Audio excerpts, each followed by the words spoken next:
जो आज हम चैप्टर पढ़ने वाले हैं वो है आपके क्लास 8 एसएसटी का चैप्टर नंबर 7, जिसका नाम है factors of production.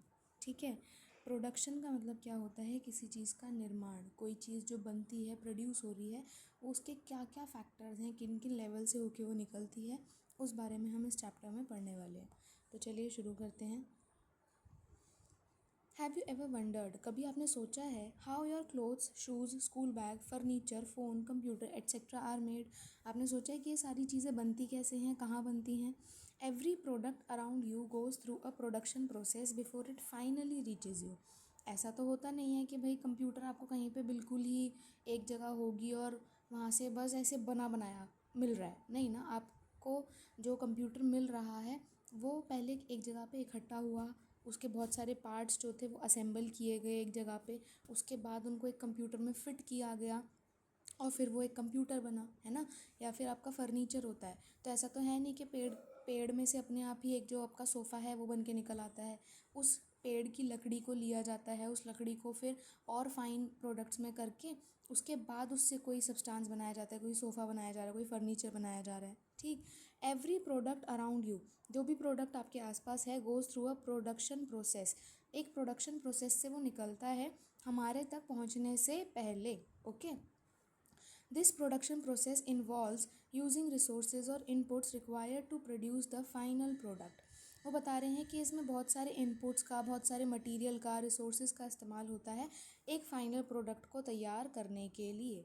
The resources और input used in producing goods and services, वो रिसोर्सेज या फिर वो इनपुट्स, वो चीज़ें, ठीक है। अब आप इसको ऐसे समझो, आपको कोई सब्ज़ी बनानी है तो उस सब्ज़ी को ऐसा तो है नहीं कि आप बाज़ार से लेकर आए तो बनी बनाई मिल गई आपको। आपको उसे बनाना पड़ेगा। उसके लिए आप पानी का इस्तेमाल करोगे, आप मसालों का इस्तेमाल करोगे, आप घी तेल का इस्तेमाल करोगे। ये सब क्या हैं? किसी भी सब्ज़ी को बनाने के लिए यूज़ होने वाले रिसोर्सेज या फिर इनपुट्स हैं। ठीक है, तो ये सब मिलके क्या बनाते हैं? किसी भी चीज़ को बनाने में हमारी हेल्प करते हैं, कोई भी सर्विस प्रोवाइड करने में हमारी हेल्प करते हैं। अब सर्विस का मतलब क्या होता है? कोई भी काम, कोई भी मदद करना। ठीक है, अगर आपको कहीं पे झाड़ू लगानी है या पोछा लगाना है, तो पोछा लगाने के लिए आपको क्या चाहिए होगा भैया? पानी तो चाहिए होगा। तो वो क्या है? एक तरीके की सर्विस में इस्तेमाल होने वाले रिसोर्सेज या इनपुट कौन हो गए? पानी।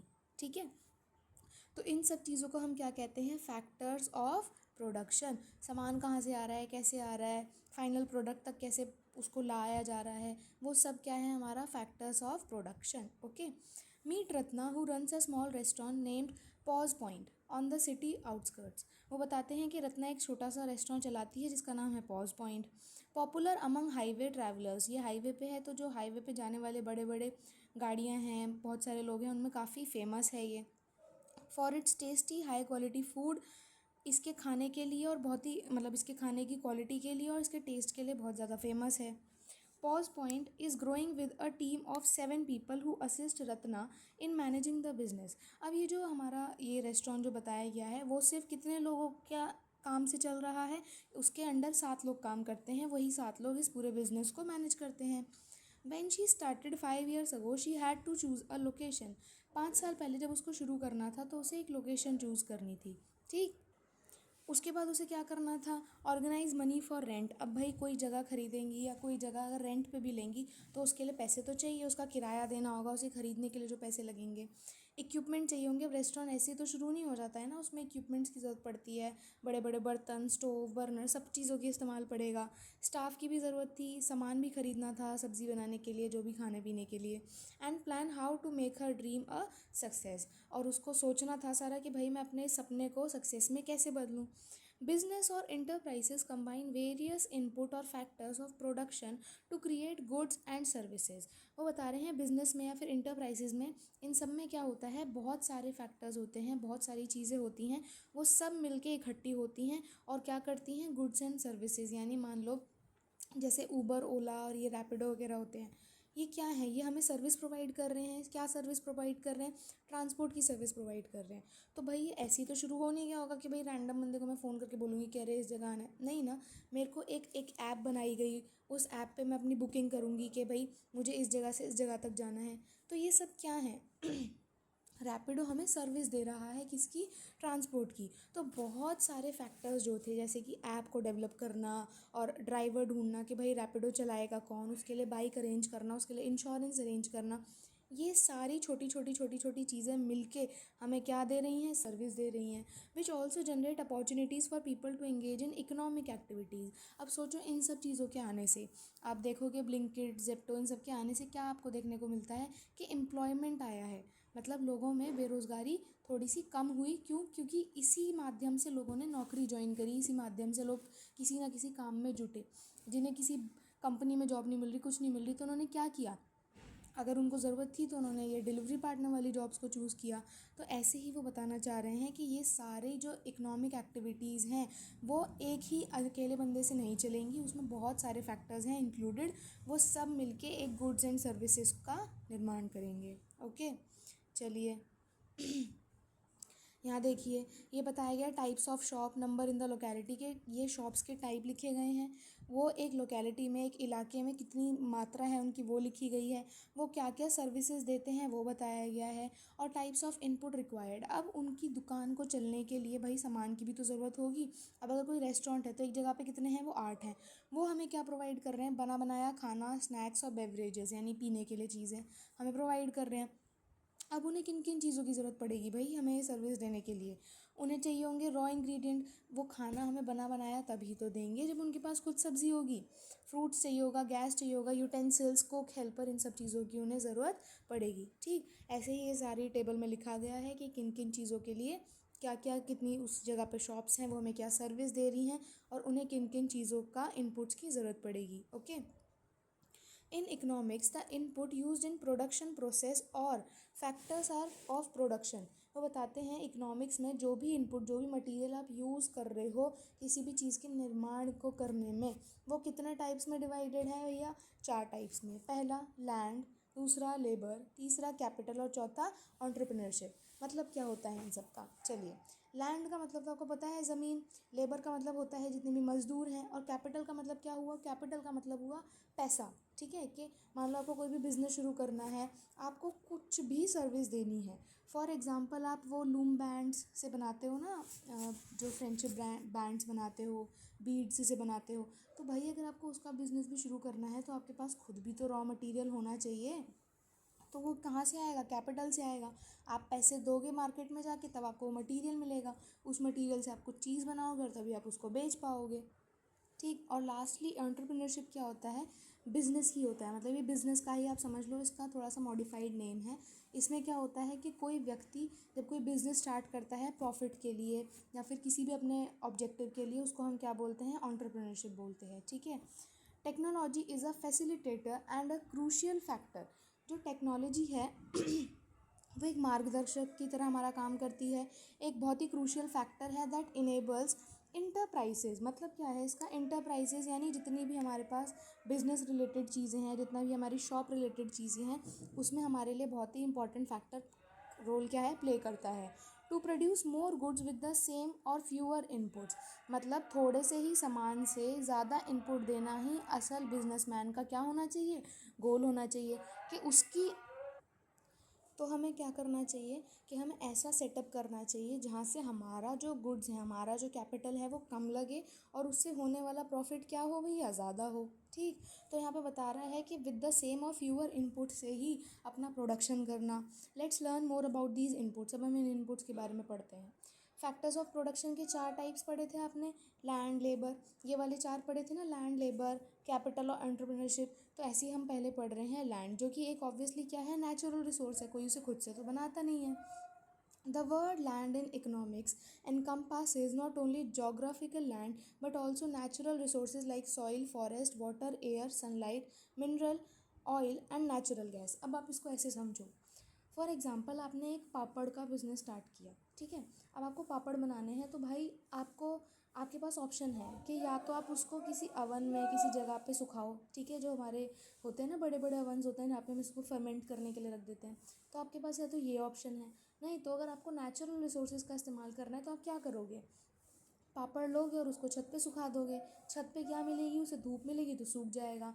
या फिर मान लो छत पे भी नहीं सुखा रहे, आप गए किसी जगह पे, खुली जगह पे, और आपने वहाँ पे अपने जो थे पापड़ सारे बिछा के सुखा दिए, तब क्या आपको कोई ऑब्जेक्शन करेगा? नहीं करेगा भाई। क्यों? क्योंकि आप क्या यूज़ कर रहे हो? आप लैंड रिसोर्स यूज़ कर रहे हो। फॉर एग्जांपल आप फॉरेस्ट में गए, वहाँ पे आपने धूप में वो सुखा दिए, तो आप लैंड रिसोर्स यूज़ कर रहे हो, आप एक नेचुरल रिसोर्स यूज़ कर रहे हो। किसी का वहाँ पे ऐसे कोई वो नहीं है कि भाई हाँ ये जंगल तो मेरा है, ये जंगल पे तो सिर्फ मेरा राइट है, नहीं। जो सनलाइट है वो भी क्या है? एक तरीके का नेचुरल रिसोर्स है भाई।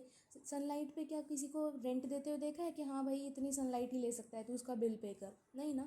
तो ये सब चीज़ें क्या होती हैं, हमारी नेचुरल रिसोर्सेज वाली जो होती हैं, ये भी हमारे लिए एक किसका, हमारे लिए एक सोर्स का काम करती हैं, जो हमारी हेल्प करती हैं हमारे प्रोडक्शन में। समझ आया? ठीक। तो ऐसे ही यहाँ पे बताया जा रहा है कि आप नेचुरल गैस, ऑयल, मिनरल्स, इन सब का इस्तेमाल करके जो भी आप अपने बिजनेस में करते हो, वो सब भी किस में आता है? लैंड या फिर नेचुरल रिसोर्सेज के अंडर ही आएगा। Recollect the chapter on natural resources and their use, where we discussed different types of resources that nature gift to us. हम लोगों ने डिफरेंट टाइप ऑफ रिसोर्सेज देखे थे जो नेचर हमें गिफ्ट करता है, हमें देता है। भाई सनलाइट मैंने बताया, सनलाइट हमें फ्री में ही तो मिल रही है, हम उसके लिए पैसे पे करने पड़ रहे हैं, है ना। Business either purchase the required land or pay the rent to use it for a period of time. अब अगर आपको किसी की जगह इस्तेमाल करनी है तो आपको क्या करना पड़ेगा? या तो आपको वो ख़रीदनी पड़ेगी या फिर उस जगह का आपको रेंट देना पड़ेगा। आप देखते हो ना फैक्ट्रीज़ चल रही होती हैं हमारे आसपास, हम देखते हैं कुछ फैक्ट्रीज़ होती हैं, छोटा छोटा वहाँ पे कुछ काम हो रहा होता है। उन फैक्ट्रीज़ से क्या हो रहा है भाई? उन फैक्ट्रीज़ में ही तो ये हो रहा है कि या तो उन्होंने वो लैंड को ख़रीद रखा है अपने काम के लिए, या फिर वो वहाँ पे रेंट पे करते हैं। लेबर के बारे में पढ़ते हैं अब दूसरा। Labour is essential in production. सही बात है, लेबर यानी मजदूर। अब आप काम करने के लिए लैंड भी ले लो, पैसे भी मंगा लो, ढेर सारा सामान भी मंगा लो, और करने वाले आप अकेले, क्या हो पाएगा? नहीं। उसके लिए हमें क्या चाहिए होगी? ह्यूमन रिसोर्सेज की, यानी व्यक्ति के काम की हमें ज़रूरत पड़ेगी ही पड़ेगी। उसको हम क्या बोलेंगे भैया? लेबर की ज़रूरत पड़ना। Okay. Labour is essential in production. जो लेबर है वो बहुत ही एसेंशियल है किसमें? किसी भी चीज़ के प्रोडक्शन में। Involving physical and mental effort. उसमें दोनों तरीके के एफर्ट लगते हैं, फिजिकल भी और मेंटल भी। फिजिकल तो आप समझ गए कि भाई कोई पूरा दिन काम कर रहा है, मान लो किसी भी चीज़ की आप फैक्ट्री ले लो, जैसे बच्चों के खिलौने बनाने की आप फैक्ट्री ले लो, तो उसमें फ़िज़िकल काम तो उसको करना पड़ेगा। मेंटल काम का मतलब क्या होता है? मान लो किसी को मैंने अकाउंट्स के लिए रखा कि भाई तुम यहाँ पे सारा ना वो संभालो कि पैसा कौन सा किधर गया, किस पे कितना पैसा, किसकी कितनी सैलरी, तो भाई उसका फिजिकल काम नहीं है, उसका सारा काम क्या है? मेंटल। उसको सोच सोच के सारा एक पूरा डेटा तैयार करना, सब कुछ। तो आपको समझ आया?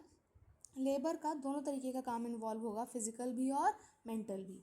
Carpenters, farmers, construction workers, teachers. Carpenter होते हैं लकड़ी का काम करने वाले, फार्मर होते हैं किसान, कंस्ट्रक्शन यानी जो बिल्डिंग बनाने का और इन सब का काम करते हैं वो लोग, teachers and doctor use varying levels of physical strength.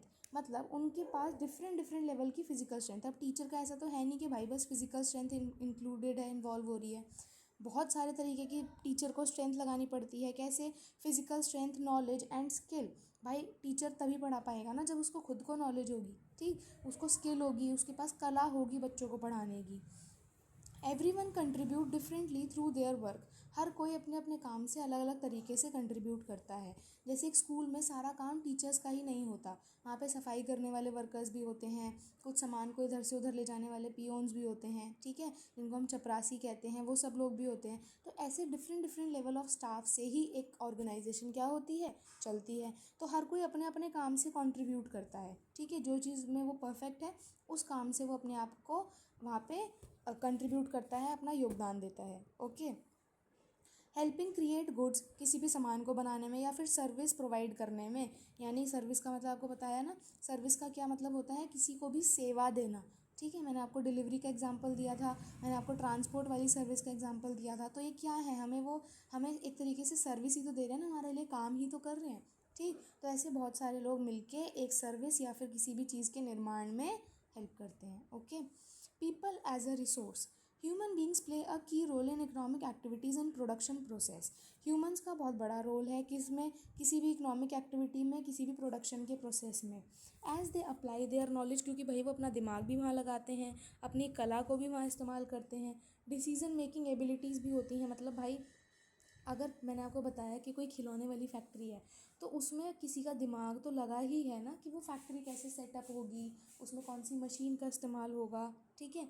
तो इन सब चीज़ों का इस्तेमाल हम लोग उनसे करते हैं, किन लोगों का? पीपल का, ठीक। उनकी डिसीजन मेकिंग एबिलिटीज़, कि वो कैसे निर्णय ले रहे हैं, किसी सामान को बनाने में, किसी सर्विस को प्रोवाइड करने में।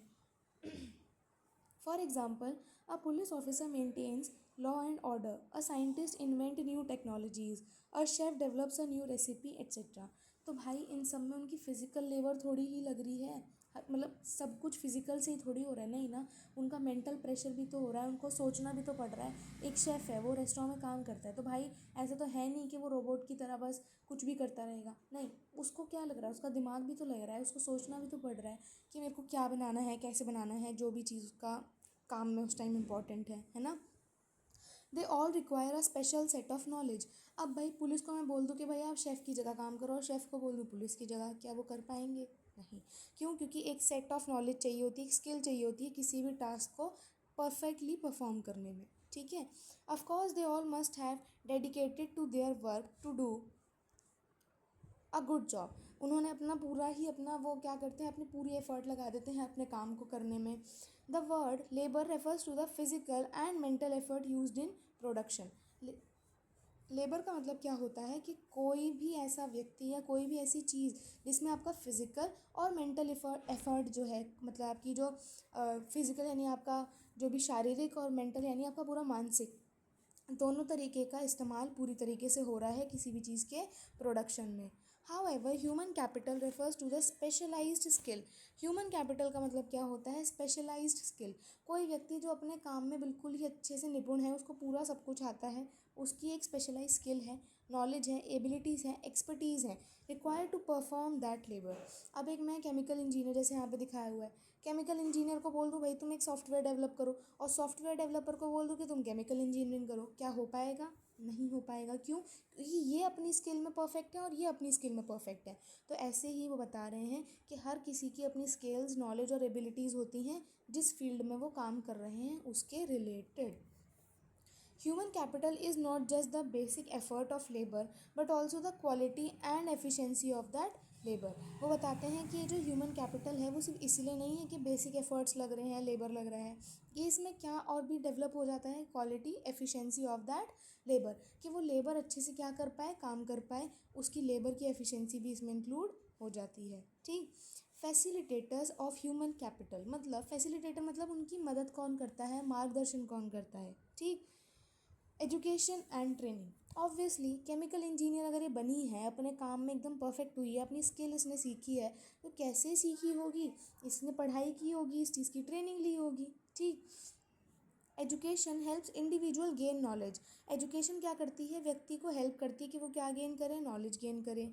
Starting with basic literacy. Basic literacy मतलब क्या होता है? जैसे आज की डेट में, अगर आज की जनरेशन में आप देखोगे तो आप देखोगे हर कोई स्कूल जा रहा होता है, हर किसी के पास ये वो है कि वो ग्रेजुएट होते हैं, ठीक है। तो यहाँ पे वही बताना चाह रहे हैं कि एजुकेशन जो है वो बेसिक लिटरेसी, यानी जो बहुत ही बेसिक है कि आपको अपना नाम बोलना आना चाहिए, साइन करने आने चाहिए, लिखना आना चाहिए थोड़ा बहुत, तो वो सब क्या है, बेसिक लिटरेसी किससे मिलती है भाई? एजुकेशन से।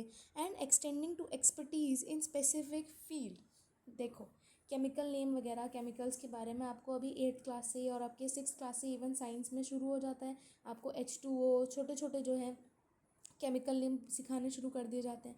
जैसे जैसे आप बड़ी क्लासेस में जाते हो आपके पास केमिकल नेम बड़े होते जाते हैं और एडवांस लेवल के होते जाते हैं। तो इसका मतलब ये तो नहीं है ना कि आप केमिकल इंजीनियर बन गए।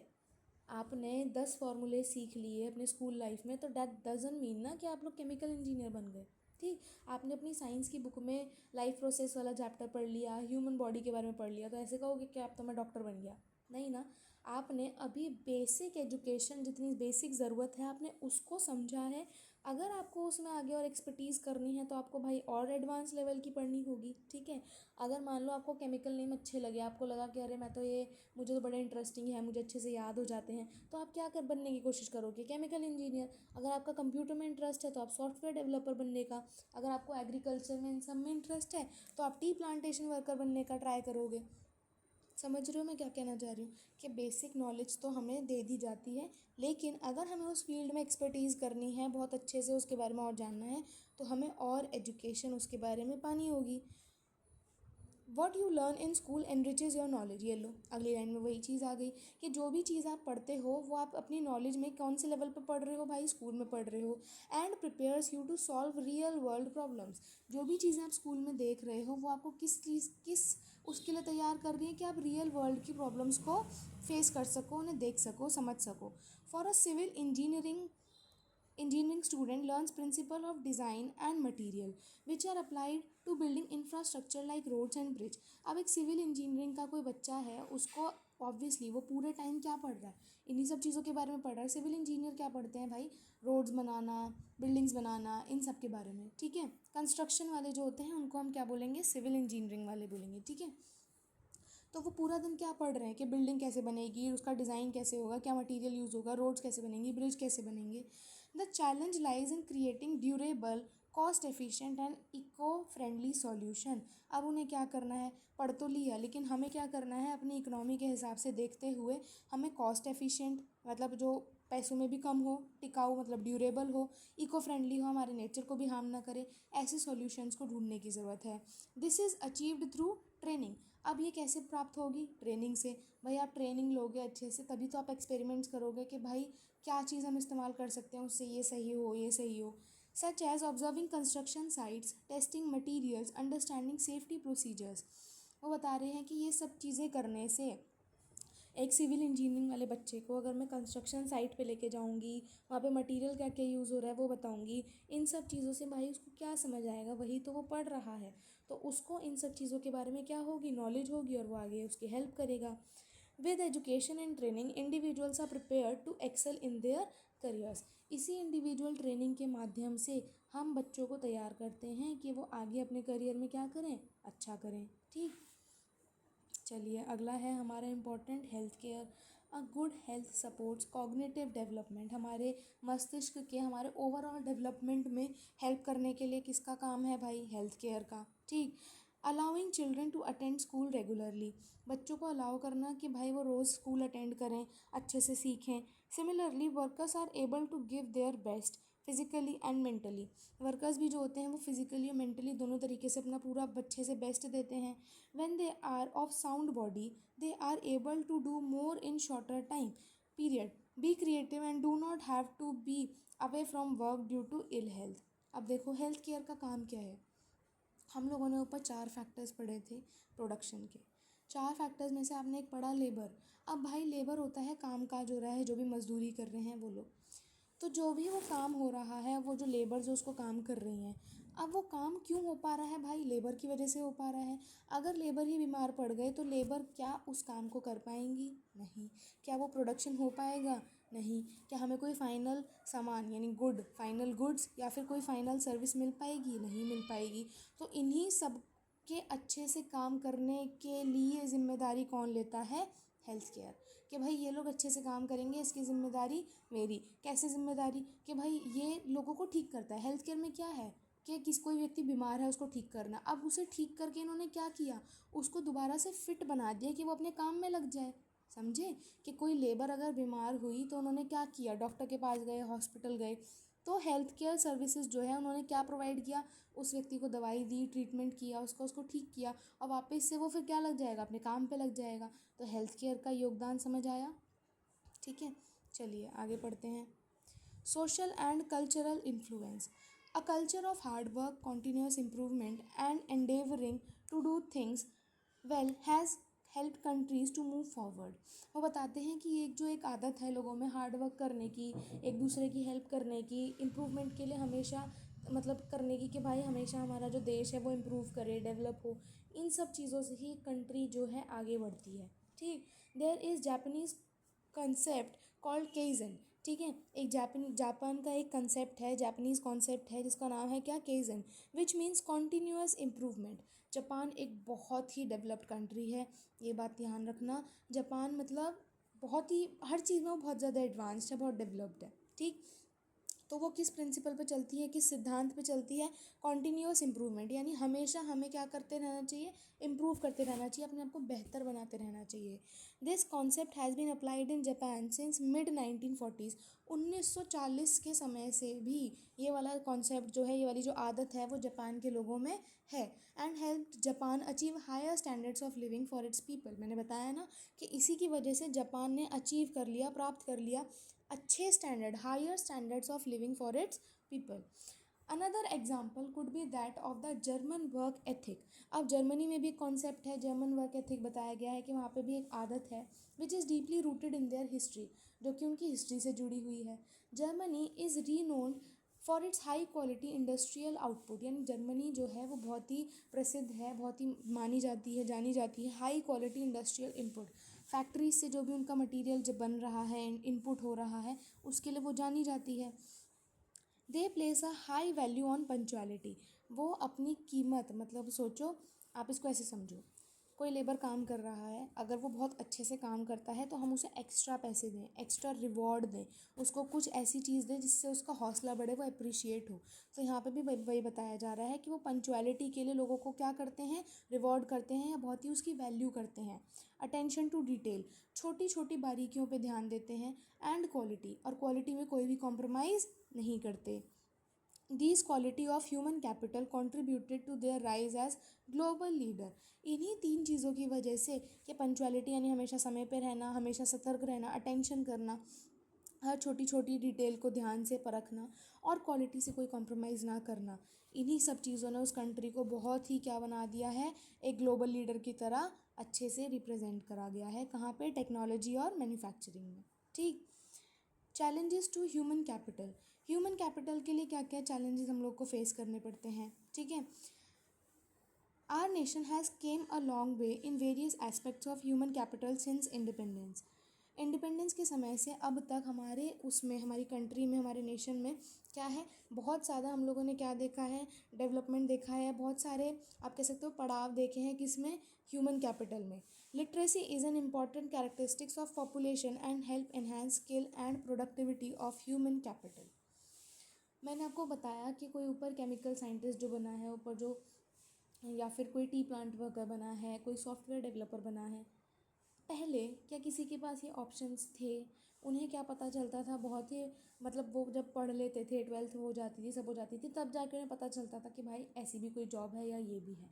काफ़ी लोगों को पता भी नहीं चलता था, राइट। आज की डेट में आप देखो, एजुकेशन के माध्यम से आप लोगों को एक्सपोजर मिल जाता है, आप लोगों को ये वर्ड्स सुनने को मिल जाते हैं, तो आपको एक आइडिया आपके माइंड में हो जाता है कि भाई हाँ, ऐसे नाम की भी कोई जॉब जो है एग्जिस्ट करती है। ठीक। तो यहाँ पे वही बताया जा रहा है कि पॉपुलेशन लिटरेसी से क्या था, हम लोगों ने पॉपुलेशन को पढ़ाया लिखाया, और उनसे उनकी स्किल्स और प्रोडक्टिविटी भी क्या हुई, इम्प्रूव हुई। स्किल्स कैसे इम्प्रूव हुई भैया? अब जैसे ड्राइंग, आप बचपन से लेके अब तक आपके हर क्लास में ड्राइंग होती है, ठीक है। आर्ट एंड क्राफ्ट का पीरियड होता है, ड्राइंग का वो होता है, एक पूरा सब्जेक्ट होता है। उससे क्या मिल रहा है आपको? एक्सपोजर मिल रहा है ना। जो बच्चे अपनी स्किल ड्राइंग में उनकी बहुत इंप्रूव हो जाती है, वो आगे जाके इसमें करियर भी बना लेते हैं।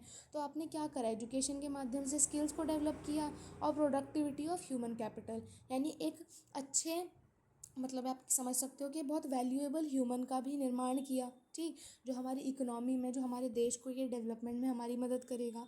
The adult literacy rate in India is 85% for mails and 70% for females.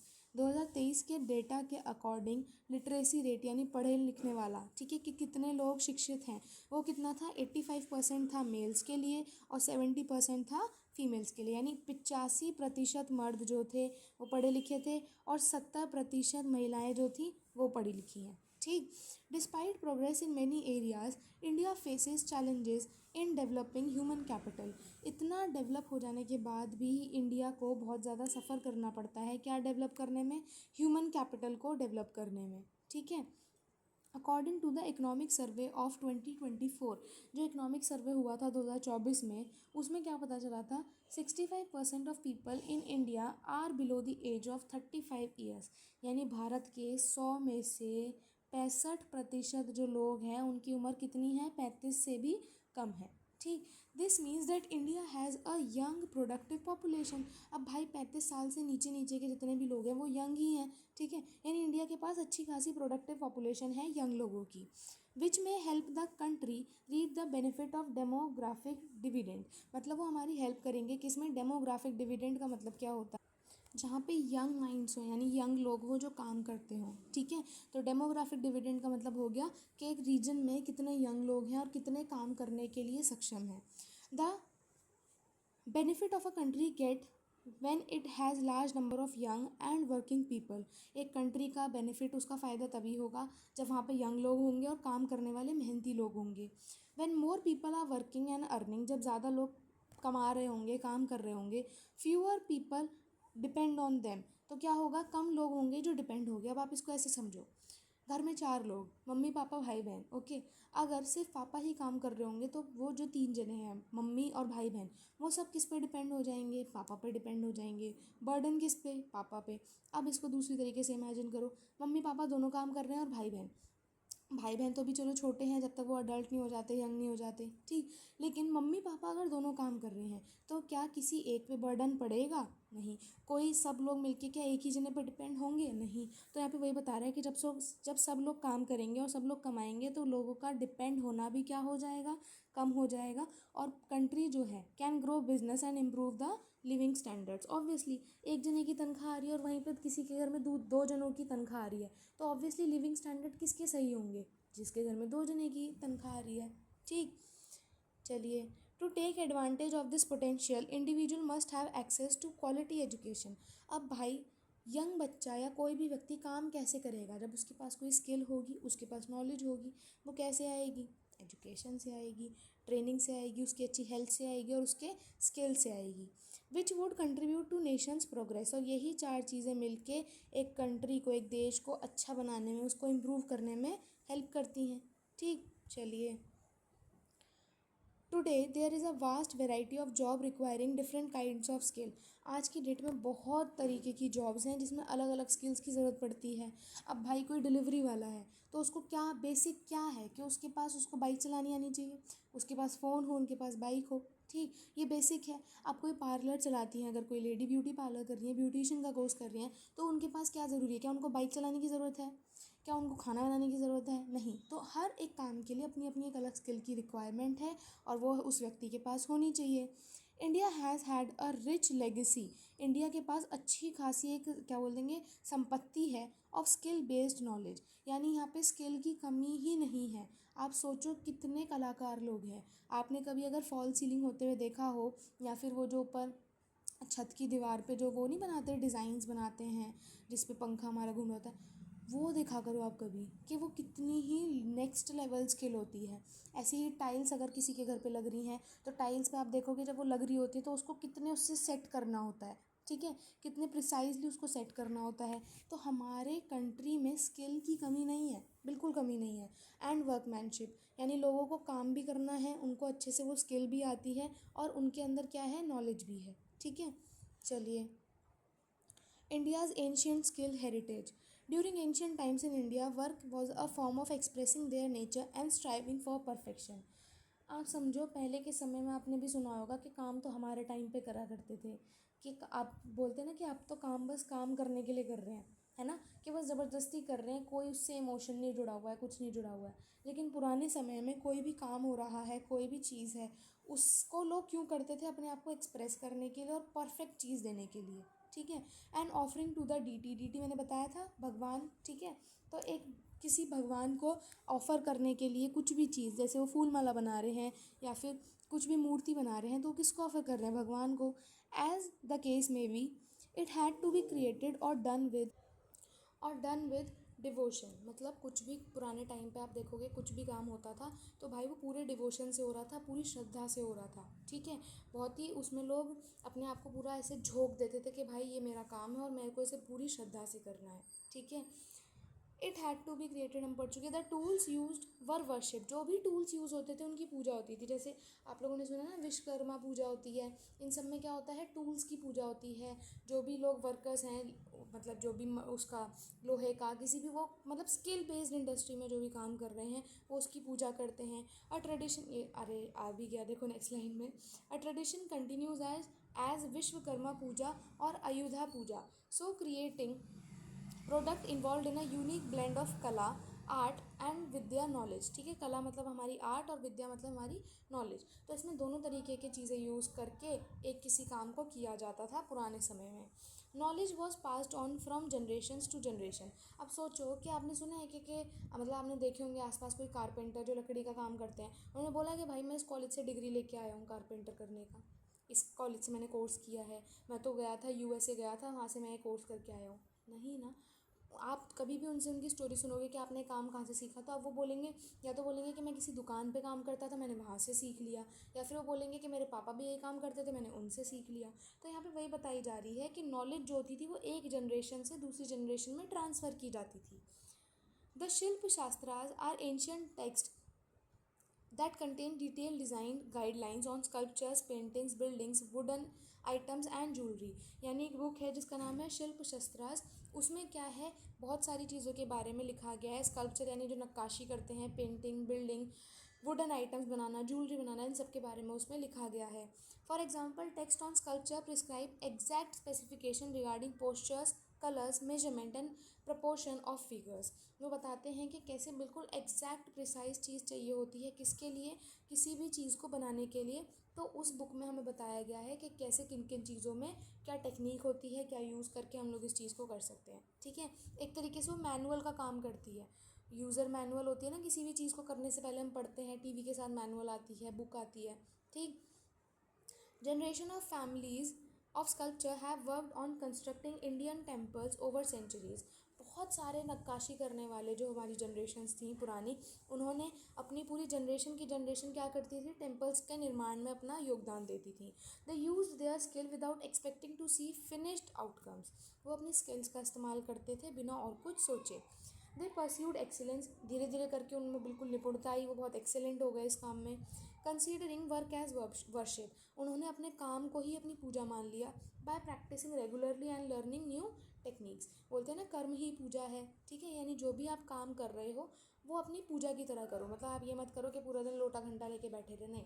अगर आप पढ़ाई कर रहे हो तो पढ़ाई ऐसे करो कि भाई ये मेरा काम है और यही मैं भगवान को ऑफ़र कर रहा हूँ। समझे? ठीक है, तो आप पढ़ाई कर रहे हो या कुछ भी कर रहे हो, उस काम को ऐसे करो कि आप ये सारा काम किसको अर्पण कर रहे हो, भगवान को अर्पण कर रहे हो। ठीक है, तो ऐसे ही पुराने टाइम के जो लोग थे वो भी यही करते थे कि कर्म ही पूजा है करके अपना काम करते थे और उसी को अपनी पूजा साधना मान लेते थे। ठीक, चलिए। Stitched shipbuilding. Indian used a unique stitching technique dating back over 2000 years to make ships and boats. Ships और boats बनाने के लिए उन्होंने एक नई टेक्निक इस्तेमाल करी थी, मतलब पुराने समय से चलती आ रही है, जिसको हम बोलते थे स्टिच यानी जो सिला हुआ शिप बिल्डिंग। ठीक है, स्टिच का मतलब क्या होता है, सिलना, और शिप बिल्डिंग यानी शिप का निर्माण करना। Okay, which they use to conduct maritime trade.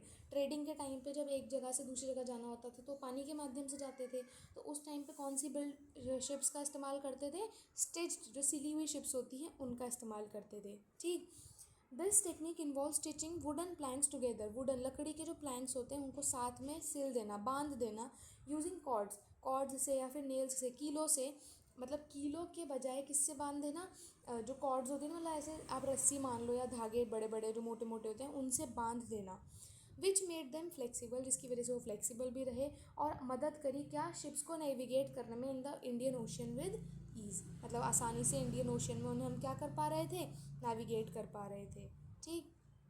Capital क्या होता है, इंटरप्राइजेज ऑल्सो रिक्वायर कैपिटल। कोई बिजनेस है उसमें भी पैसे की ज़रूरत तो पड़ेगी, which is what, capital. Capital का मतलब होता है पैसा, या फिर जो भी चीज़ आपका मनी जितनी भी इस्तेमाल हो रही है ना किसी बिजनेस को सेटअप करने में, किसी भी चीज़ में, वो क्या है, कैपिटल है। Monetary resources and durable assets like machinery, tools, equipments, vehicles, vending cars, computer, shops, factories, office building etcetera. Bank में लोग लोन मांगने जाते हैं क्या बोल के, मतलब वो ऐसे उनको ज़रूरत होती है कि भाई मैं तो एक बिज़नेस सेटअप कर रहा हूँ, उसके लिए मुझे मशीन ख़रीदनी है, मैं तो ये बिज़नेस शुरू करना चाहता हूँ, उसके लिए मुझे गाड़ी ख़रीदनी है, मैं ट्रांसपोर्ट का काम शुरू करना चाहता हूँ तो मुझे उसके लिए ट्रक ख़रीदने की ज़रूरत है, मुझे इसलिए लोन चाहिए। ठीक, तो ये सब चीज़ें क्या होती हैं, कैपिटल होती हैं या फिर एसेट होते हैं। मतलब एक इन्वेस्टमेंट होती है जो किसी भी बिज़नेस को शुरू करने के लिए चाहिए ही चाहिए होती है। For their day-to-day operations, just as Ratna would have required money to take land on lease. Ratna को क्या थी, ज़रूरत पड़ेगी किस चीज़ की, पैसे की ज़रूरत पड़ेगी ताकि वो उस जगह को क्या ले सके, या तो किराए पे ले सके या ख़रीद सकें, जो भी है। उन्हें अपने दुकान, अपने रेस्टोरेंट के लिए फर्नीचर, किचन के लिए सारा सामान लेने की भी ज़रूरत पड़ेगी। These are called as capital. इसको हम क्या बोलते हैं, capital. Money plus human made resources that are used to produce goods and services. Money के साथ साथ जितने भी ह्यूमन रिसोर्सेज का इस्तेमाल हो रहा है किसी भी सामान के निर्माण करने में या किसी भी सेवा को, किसी भी सर्विस को प्रोवाइड करने में। Capital is essential to a manufacturing unit. Capital बहुत ज़्यादा एसेंशियल, यानी लेबर की भी ज़रूरत पड़ेगी, पैसे की भी ज़रूरत पड़ेगी, मटेरियल, कच्चे माल की, रॉ मटेरियल की भी ज़रूरत पड़ेगी। किसी भी सर्विस को देने के लिए, किसी भी बिजनेस को शुरू करने के लिए इन सब चीज़ों की तो ज़रूरत पड़ेगी ही। Generally personal saving, family, friends are the first source of fund and support for individuals. बताते हैं कोई बिज़नेस शुरू करना है, आपको एक बिज़नेस शुरू करना है, आप किससे पैसे मांगोगे? मम्मी पापा से मांगोगे, ठीक है। तो सबसे पहला जो सोर्स होता है पैसों का, मतलब हमारे कैपिटल का, वो कहाँ से मिलता है? हमारी फैमिली से, या फिर हमारी फ्रेंड्स से, या फिर हमारी कुछ जो पर्सनल सेविंग्स होती हैं उनसे। Just as Ratna did when she started her business. उसने भी अपने आसपास के लोगों से ही हेल्प मांगी थी, पैसे लिए थे अपने बिजनेस को शुरू करने के लिए। However the funds were insufficient for Ratna to start a business, so she took a loan from the bank to meet the shortfall. वो बताते हैं कि जो भी पैसा उसने लिया था अपने आसपास से, रिश्तेदारों से, दोस्तों से, वो पूरा पड़ ही नहीं रहा था कि वो अपना सामान है, अपना बिजनेस जो है वो सब उतने ही पैसे से सेटअप कर पाए। इसीलिए उसने क्या किया, बैंक से जाके लोन लिया। उसने इंटरेस्ट किया, यानी जो बोलते हैं ना ब्याज पे करना, ठीक है, उसने इंटरेस्ट पे किया along with the part of her loan amount over a period of time. यानी जितने उन्होंने पैसे लिए थे और उस पर जितना ब्याज बनता था तो वो भी चुकाती थी। Similarly large companies require a lot of money to expand their business. बड़ी बड़ी जो कंपनीज होती हैं उनको भी अच्छा खासे पैसे की ज़रूरत होती है अपने बिजनेस को बढ़ाने के लिए, एक्सपैंड करने के लिए।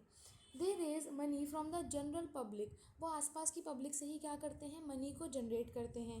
फॉर एग्जांपल आपने सुना, जैसे मेट्रो है, दिल्ली मेट्रो है, दिल्ली मेट्रो अब भाई हमसे आके ये तो नहीं बोलती ना हर रोज़, मतलब ऐसे हफ्ते में या महीने में ऐसे चंदा मांगने तो नहीं आती। वो जो भी अपने उसमें डेवलपमेंट कर रही हैं वो कहाँ से कर रही हैं? जो लोग ट्रैवल कर रहे हैं उनके पैसों से कर रही है, ठीक है। तो यहाँ पे वही बताया जा रहा है कि वो क्या करते हैं, रेज करते हैं, पैसे उठाते हैं, लेते हैं पब्लिक से अपने उस चीज़ को क्या करने के लिए, किसी भी प्रोडक्शन को करने के लिए। जैसे एक बहुत बड़ा स्टेशन है दिल्ली मेट्रो में, कश्मीरी गेट, ठीक है। कश्मीरी गेट पे बहुत भीड़ होती है, राजीव चौक पे बहुत ज़्यादा भीड़ होती है। अब कश्मीरी गेट पे मुझे क्या लगवाना है, एक एस्केलेटर लगवाना है, क्योंकि भाई वहाँ पे बहुत भीड़ होती है और मुझे चाहिए कि लोग फटाफट से चढ़, मतलब ऊपर चले जाएँ, एक फ्लोर पे चले जाएँ, जिससे उन्हें सीढ़ियाँ ना चढ़नी पड़े। अब मैं उस एस्केलेटर को लगाने के लिए क्या मैं जा के चंदा मांगूंगी कि जाओ लाओ भाई मेरे को एस्केलेटर लगवाना है, मैं दिल्ली मेट्रो से हूँ तो मेरे को ये काम करवाना है, लाओ पैसे दो? ऐसा होगा नहीं। मैं क्या करूँगी, जो लोग ट्रैवल कर रहे हैं उनकी ही मनी से मैं पैसा इकट्ठा करूँगी, वही जो टिकट खरीद रहे हैं उससे पैसा इकट्ठा करूँगी और उस पैसे का इस्तेमाल करूँगी उन्हीं लोगों को सेवा देने के लिए। समझे? ठीक, चलो। The stock market is a special type of market. अब स्टॉक मार्केट के बारे में पढ़ते हैं। एक स्पेशल टाइप की मार्केट होती है जहाँ पे शेयर्स खरीदे जाते हैं और बेचे जाते हैं। शेयर्स का मतलब हो गया आपका हिस्सा, ठीक है। जहाँ पे मान लो मेरी कोई कंपनी है तो मेरे को क्या है, आपने सुना होगा ना टीवी सीरियल्स में कि मैं अपने कंपनी के सारे शेयर्स उसको बेच रहा हूँ, यानी मेरे जितने शेयर्स हैं मैं पूरी कंपनी उसको बेच रहा हूँ, या मैंने उस कंपनी के शेयर्स खरीदे हैं, यानी उस कंपनी का मैंने कुछ पार्ट खरीदा है, मैं कुछ हिस्सा हूँ उसका, ठीक है। Large companies raise money from the public by offering them a share of the profits. वो बताते हैं कि बहुत बड़ी बड़ी जो कंपनीज होती हैं वो स्टॉक मार्केट के माध्यम से ही क्या करती हैं, पैसा कमाती हैं। उसको हम क्या बोलते हैं, डिविडेंड बोलते हैं। In other words big business can raise money और financial capital through such a market and can sell shares of their business. अपने बिजनेस के वो लोग शेयर्स क्या करते हैं, बेचते हैं, लोगों को उससे प्रॉफिट होता है। कैसे? कि वो कुछ भी उन्होंने शेयर खरीदा, उस कंपनी में प्रॉफिट हुआ तो प्रॉफिट उन्हें भी मिलेगा। अब भाई शेयर खरीदने के लिए पैसे तो दिए होंगे, उसी पैसे से क्या होता है, फंड जनरेट हो जाता है बड़ी बड़ी कंपनीज़ का। समझ आया? You will learn exact mechanism of how it works in the higher grades. बड़ी क्लासेस में आप पढ़ोगे कि भाई स्टॉक मार्केट कैसे काम करती है, एक्चुअल में होता क्या है, कहाँ से शुरू होता है, ठीक। चलिए एंटरप्रेन्योरशिप पढ़ते हैं last. Entrepreneurship means starting your own enterprise और creating something new to solve a problem.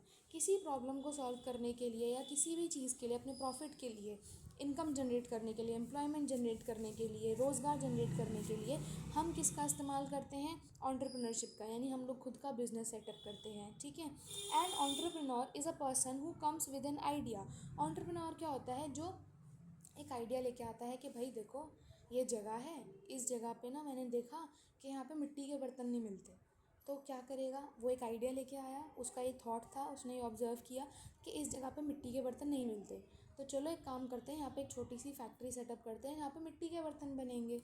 समझे? वो क्या लेता है, रिस्क लेता है, पैसा लगाता है अपना, रिस्क सोच के कि वो ये नहीं सोच रहा होता कि इसमें प्रॉफिट होगा या क्या होगा, वो रिस्क ले रहा है कि भाई पता नहीं क्या होगा। Gathers up factors of production, सारे फैक्टर्स ऑफ प्रोडक्शन हमने पढ़े थे, लेबर, कैपिटल, इन सबको इकट्ठा करेगा, हार्डवर्क करेगा अपने स्टार्टअप के आइडिया को सक्सेसफुल बनाने में। समझ आया? ठीक। An entrepreneur's vision for solving a problem helps bring innovative product, मतलब ये जो एंटरप्रेन्योर होता है उसके ही नज़र से, उसके ही नज़रिए से एक प्रॉब्लम सॉल्व होती है और इनोवेटिव आइडियाज़ जो हैं, सर्विसेज जो हैं मार्केट में आती हैं, जो बेनिफिट करती हैं सोसाइटी को और नेशन को। मैंने बताया कि एक जगह पे भाई मिट्टी के बर्तन वहाँ पे नहीं बनते, तो अगर किसी ने वहाँ पे पॉटरी हाउस लगा दिया, एक फैक्ट्री लगा दी जहाँ पे मिट्टी के बर्तन बन रहे हैं, उससे क्या होगा, आसपास के लोगों को सर्विस मिली, लोगों को एक गुड्स मिला, मिट्टी के बर्तन ले पाए वो आसानी से। ठीक है। At the same time they also create job opportunities. अब ये मिट्टी के बर्तन की फैक्ट्री तो मैंने लगा दी, उसमें क्या खुद ही काम करते रहेंगे? नहीं, मुझे वहाँ पे ह्यूमन कैपिटल की ज़रूरत पड़ेगी, लेबर की, स्किल्ड लेबर की ज़रूरत पड़ेगी, जिन्हें ये काम करने अच्छे से आता हो, है ना? तो ऐसे करके मैं क्या जनरेट कर रही हूँ, जॉब अपॉर्चुनिटीज़ भी जनरेट कर रही हूँ, लोगों के रोज़गार को भी सपोर्ट कर रही हूँ कि भाई कोई जॉब करने आएगा तो उसका लाइवलीहुड, उसका खान पान चलेगा। In return, they derive a deep sense of satisfaction from seeing their dreams become a reality. अब ये देखकर जिस व्यक्ति का आइडिया था प्रॉफिट मिलेगा, सक्सेस होगा, उसका स्टार्टअप अच्छे से चलेगा, तो उसे भी क्या मिलेगी, खुशी मिलेगी, सेटिस्फैक्शन मिलेगी। ठीक है। यहाँ पे हम लोग एक एंटरप्रेन्योर के बारे में पढ़ रहे हैं जो कि हैं बहुत ही फेमस, JRD टाटा, जहांगीर रत्नाजी दादा भॉय Tata. Was one of India's greatest entrepreneurs and played a big role in building modern India. India को मॉडर्नाइजेशन में, इंडिया के मॉडर्न बनाने में, इंडिया के मॉडर्नाइजेशन में टाटा कंपनीज़ का बहुत बड़ा योगदान है। वो 1904 में जन्मे थे और टाटा ग्रुप के हेड थे। One of the largest business groups in the country. हमारे कंट्री में आप टाटा से रिलेटेड, मतलब आप कुछ भी चीज़ देखो, टाटा का उसमें योगदान है।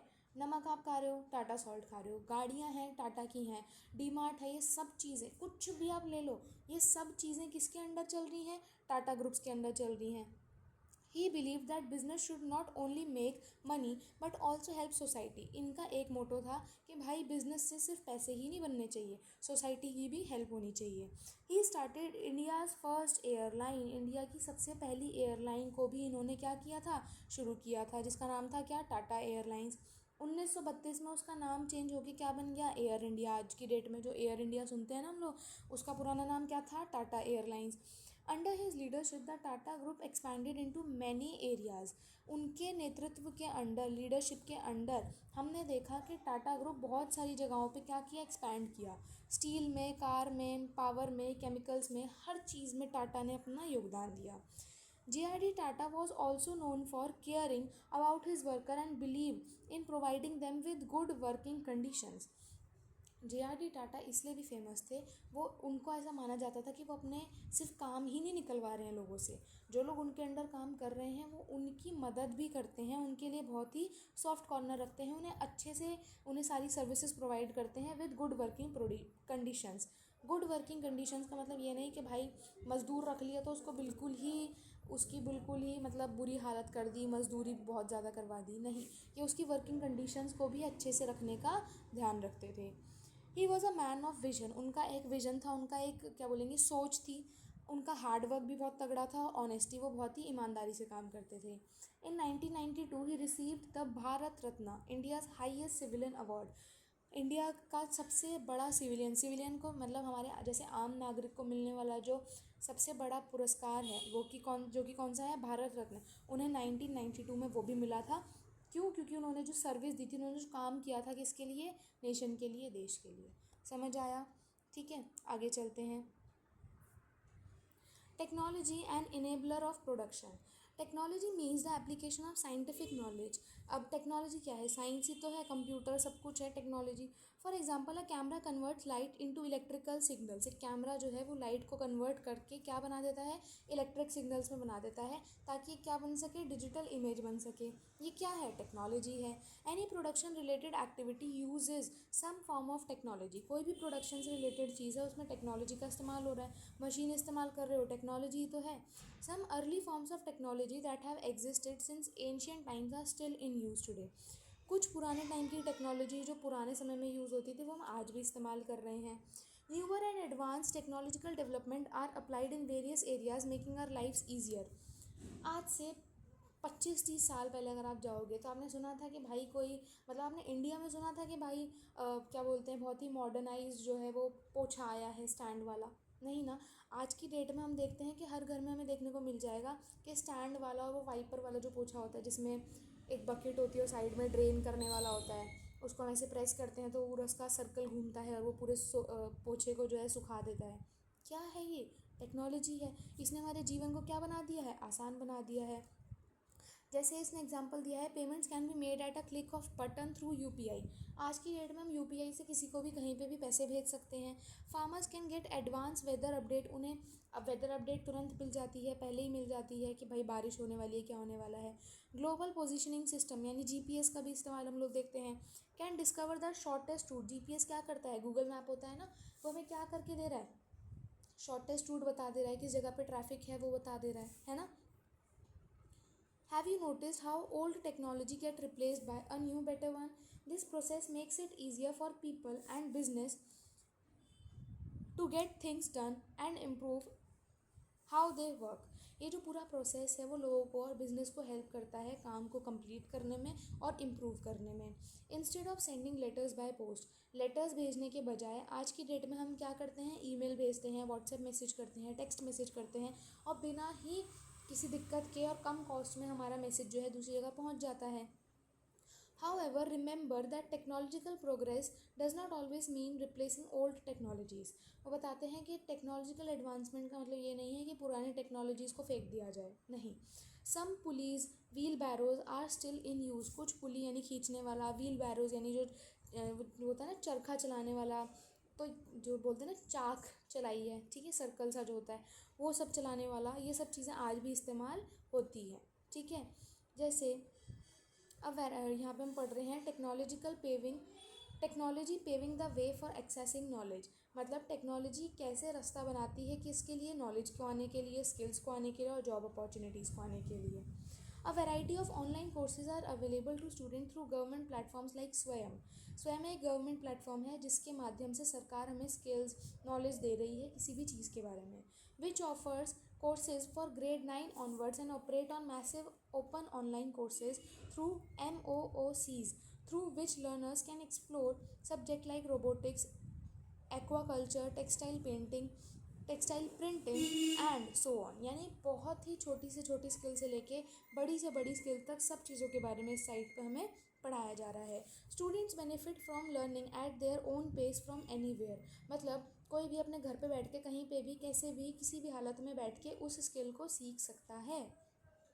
अपने स्कूल में रहते हुए किसी और जॉब को करते हुए भी वो इन स्किल्स को सीख सकता है। Online portals like the governments national career service help people find job opportunities. ऐसे ही एक जो पोर्टल है, एक साइट है जिसका नाम है क्या, नेशनल करियर सर्विस, वो लोगों की मदद कर रहा है जॉब अपॉर्चुनिटीज़ लाने में across various sectors from plumbing to accounting. Plumber से लेके अकाउंटिंग तक सब कुछ ही उसमें सिखाया जा रहा है, उसमें बताया जा रहा है कि भाई कौन से सेक्टर में कौन सी जॉब है। This is how technology has eliminated geographical barrier. Technology के आने से किसी भी बच्चे के लिए विपदा नहीं बना, क्या चीज़, उसका कहीं पे भी रहना। मतलब कोई अगर गांव देहात में भी रहता है वहाँ पे रहकर भी वो इन सब स्किल्स को सीख सकता है, तो टेक्नोलॉजी की वजह से उसकी कंडीशन बाधा नहीं बनी। समझ आया? चलिए आगे चलते हैं। How are these factors connected. ये सारे जो हमने चार ऊपर फैक्टर पढ़े ये आपस में कनेक्टेड कैसे हैं। The factor land, labour, capital, entrepreneurship and technology are combined to produce goods and services. ये तो हमने पढ़ा कि ये सब साथ मिलके ही किसी भी चीज़ के निर्माण में, किसी भी सर्विस के, किसी भी सेवा को प्रोवाइड करने में हमारी हेल्प करती हैं। The proportion of each factor used depends on the product. हर उसका प्रोपोर्शन कितना इस्तेमाल होना है। यानी मान लो लेबर है, कोई रोड कंस्ट्रक्शन का काम है, तो वहाँ पे क्या कॉपी पेंसिल का काम होगा कि लो भाई आप ये कॉपी पेंसिल से पढ़ो और इसमें दिमाग लगाओ? नहीं ना, वहाँ पे सब कुछ क्या है, फिजिकल काम से होगा, फिजिकल लेबर से होगा। For example output from agriculture, construction and handicraft sector relies more on labour. देखो आ गया ना यहाँ पे, एग्रीकल्चर में, कंस्ट्रक्शन में, हैंडीक्राफ्ट में ज़्यादा ज़रूरत किसकी है, लेबर की। Thus is labor intensive, while semiconductor chips और satellite require more capital, specialized machinery and capital intensive। वो बताते हैं कि देखो ये एग्रीकल्चर है, कंस्ट्रक्शन है, इसमें तो लेबर की ज़रूरत पड़ेगी, लेकिन वहीं आपको सेमीकंडक्टर चिप बनानी है, सैटेलाइट बनाना है, इसमें क्या आप बहुत सारी लेबर ला के इकट्ठी करके रख दोगे तो क्या बन जाएगी? नहीं, इसमें आपको किसकी ज़रूरत पड़ेगी, मशीन्स की, टेक्नोलॉजी की। ठीक। These factors complement each other and are interconnected. ये सारे जो फैक्टर्स हैं वो एक दूसरे से को कॉम्प्लीमेंट करते हैं, एक दूसरे की मदद करते हैं और आपस में इंटरकनेक्टेड हैं।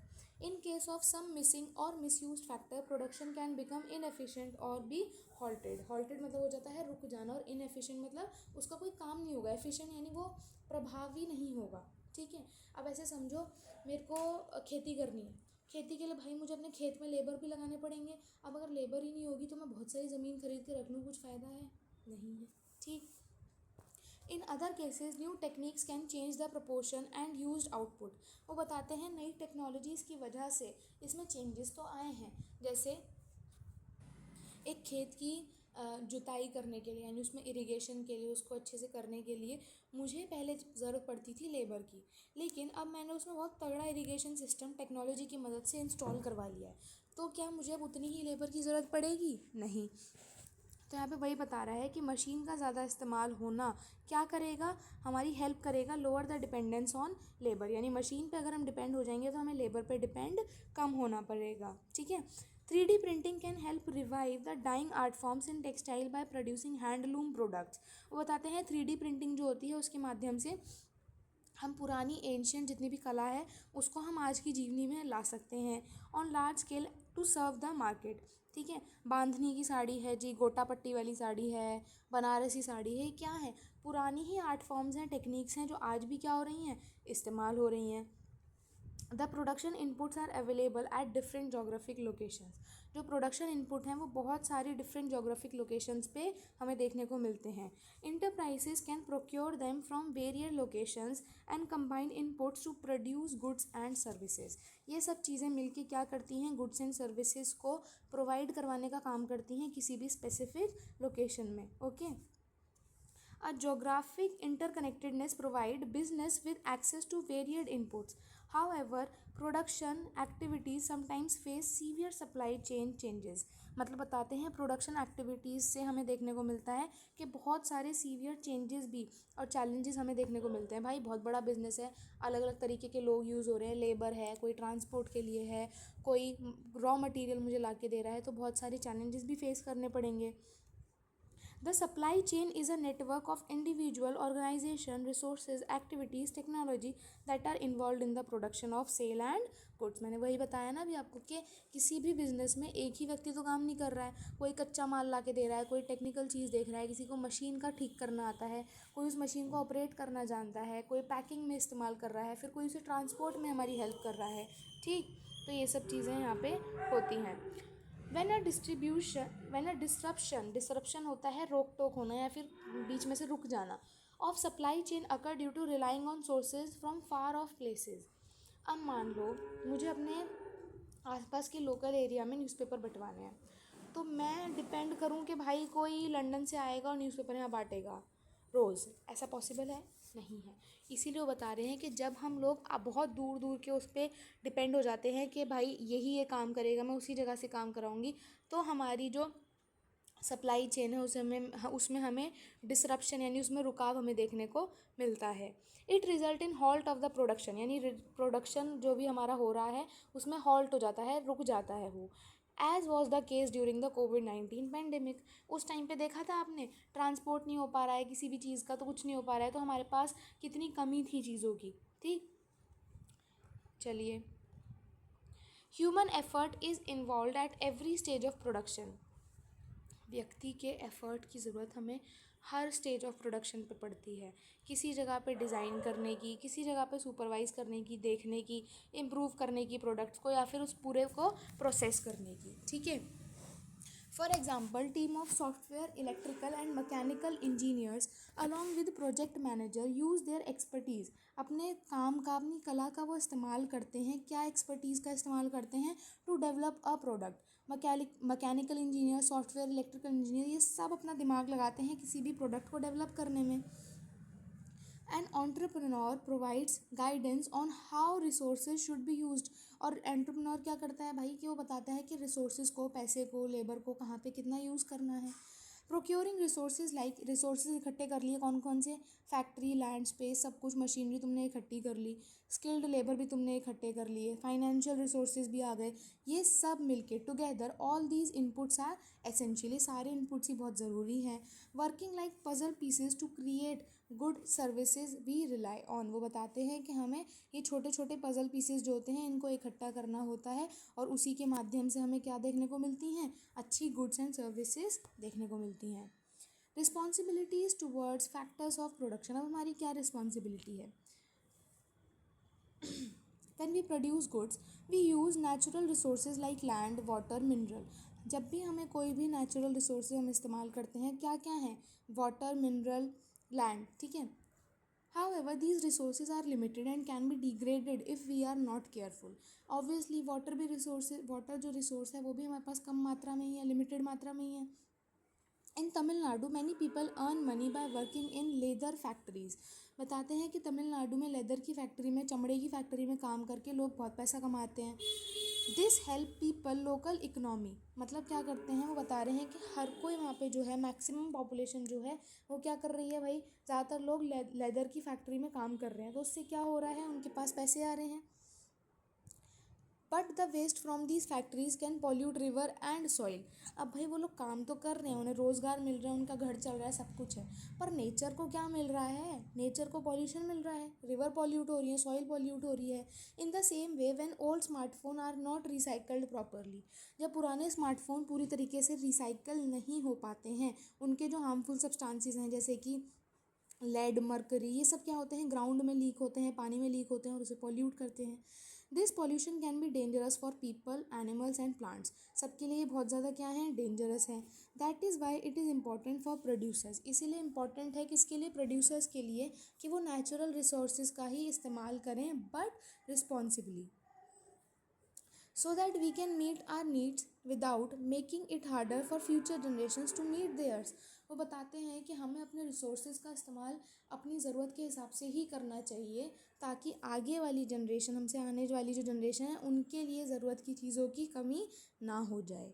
दे should try to reduce waste. उन्हें वेस्ट कम प्रोड्यूस करना चाहिए, पॉल्यूशन अवॉइड करना चाहिए और इन्वायरमेंट को प्रोटेक्ट करना चाहिए किसी भी प्रोडक्ट को बनाते समय। ओके। हाँ, यहाँ से है। So it is important for producers to adopt sustainable practices. टिकाऊ अच्छी प्रैक्टिसेस का इस्तेमाल किया जाए, ताकि नेचुरल रिसोर्सेज भी ख़राब ना हो और फ्यूचर यूज़ के लिए बचे रहें। Okay. Apart from land and natural resources, businesses have responsibilities towards their worker. अपने वर्कर्स के प्रति भी उनकी कुछ दायित्व हैं, रिस्पॉन्सिबिलिटीज़ हैं। Fair compensation and working condition, यानी उन्हें कंपनसेशन, उनको पैसा जो है वो उनकी मेहनत के हिसाब से मिलना चाहिए, और उनकी वर्किंग कंडीशन भी अच्छी होनी चाहिए। उन्हें सेफ़ इन्वायरमेंट में ही काम करवाना चाहिए। किसी लेबर से अगर आप काम करा रहे हो, बिल्डिंग कंस्ट्रक्शन में है, किसी में भी है, तो उन्हें हेलमेट प्रोवाइड किया जाए ताकि उनकी भी सेफ्टी रहे। स्किल डेवलपमेंट एंड ट्रेनिंग, उस काम को शुरू करने से पहले उन्हें स्किल डेवलपमेंट देनी चाहिए, मतलब उनकी स्किल को डेवलप करना चाहिए, उन्हें ट्रेनिंग देनी चाहिए। Work place rights and protection, work place यानी जो भी आपका काम करने वाली जगह है, वहाँ पे राइट्स, आपके जो दायित्व, आपके जो अधिकार हैं, उनकी सुरक्षा हो, ऐसा भी पूरा हमें ध्यान रखना चाहिए। किसी महिला के साथ अगर वहाँ पे कोई छेड़छाड़ हुई है, कुछ भी सेक्सुअल असॉल्ट हुआ है, कुछ भी XYZ हुआ है, उस सब को लेके भी बहुत ही अच्छी कंडीशन रहनी चाहिए, तभी जो है एक अच्छी, जो हमारे पास रिस्पॉन्सिबिलिटीज़ हैं हमारी, पूरी हो पाएंगी और एक बिज़नेस चल पाएगा। समझ आया? ये था हमारे इस चैप्टर में। आप इसको रीड कर लीजिएगा। अगर आपको कोई डाउट लगता है तो आप कमेंट्स में नीचे पूछ सकते हैं।